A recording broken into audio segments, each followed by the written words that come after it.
আসসালামু আলাইকুম রহমতুল্লাহ বরকাতুহ। অর্থ মানব জীবনের একটা মৌলিক অনুষঙ্গ। মানুষ বিভিন্নভাবে তার অর্থ উপার্জন করে, কিন্তু অর্থ উপার্জনের বিভিন্ন ধর্মভিত্তিক ধারণা আলাদা আলাদা। একইভাবে ইসলাম অর্থ উপার্জনের একটা নির্দিষ্ট সুপরিকল্পিত একটা পন্থা উপায় উপকরণ দিয়েছে, যে পন্থার বাইরে ইসলাম যেতে কঠোরভাবে নিষেধ করেছে। আল্লাহর দেওয়া সেই ইনকাম, সেই উপার্জন পন্থাকেই আল্লাহ তাআলা কোরআনের মধ্যে সুনির্দিষ্টভাবে উল্লেখ করে দিয়েছেন। রসুল আকরাম সাল্লাল্লাহু আলাইহি ওয়াসাল্লাম হাদিসের মাধ্যমে আমাদেরকে বিভিন্নভাবে দিক নির্দেশনা দিয়েছেন। কিন্তু আরব জাহেলি যুগের মধ্যে তারা অর্থ উপার্জন করাকেই জীবনের মূল উদ্দেশ্য বানিয়ে ফেলেছিল, কোনো পন্থা উপায় উপকরণের ধার ধারত না।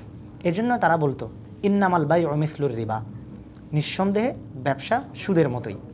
কিন্তু আসলেই কি ব্যবসা সুদের মতো, বা সুদ কি উপার্জনের কোনো পন্থা হতে পারে? এ নিয়ে আমাদের সমাজের মধ্যে এখনও পর্যন্ত নানা ধরনের সন্দেহ সংশয় আছে।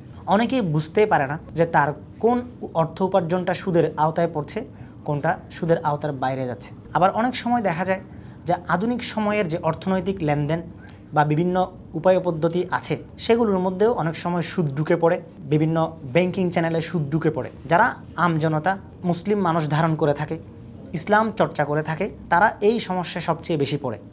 কারণ তারা কোনোভাবে আধুনিক অর্থনৈতিক লেনদেন থেকে নিজেকে বিরত রাখতে পারছে না, আবার সেই সাথে সুদেরও ভয় করছে। তো তাদের জন্য সুস্পষ্টভাবে মাসাইলগুলো জানা জরুরি, যে কোনটা সুদ হয়, কোনটা সুদ হয় না। এবং এর জন্য কোনো নির্ভরযোগ্য এবং সুনির্দিষ্ট বা পরিপূর্ণভাবে গোছানো সমস্ত মাসাইল উল্লেখ আছে এমন বই বাজারে খুব কমই পাওয়া যায়।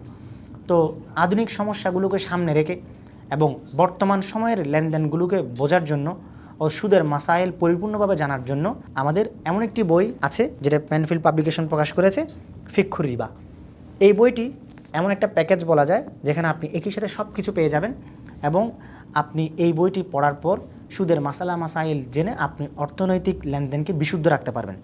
এবং এই বইটি যিনি রচনা করেছেন, মুফতি সাজ্জাদুর রহমান হাফিজাহুল্লাহ, উনি এই অর্থনীতি নিয়ে কাজ করছেন এবং তিনি আইএফএ কনসালটেন্সির অ্যাডভাইজার হিসেবে আছেন, এবং এই বইটি সম্পাদনা পরিষদে আছেন আমাদের সকলের সুপরিচিত আলেমে দ্বীন এবং অর্থনীতি বিষয়ে প্রাজ্ঞ একজন ব্যক্তিত্ব মুফতি আবদুল্লাহ মাসুম হাফিজাহুল্লাহ, আইএফএ কনসালটেন্সির প্রতিষ্ঠাতা পরিচালক। তিনি এই বইয়ের সম্পাদনা পরিষদে আছেন।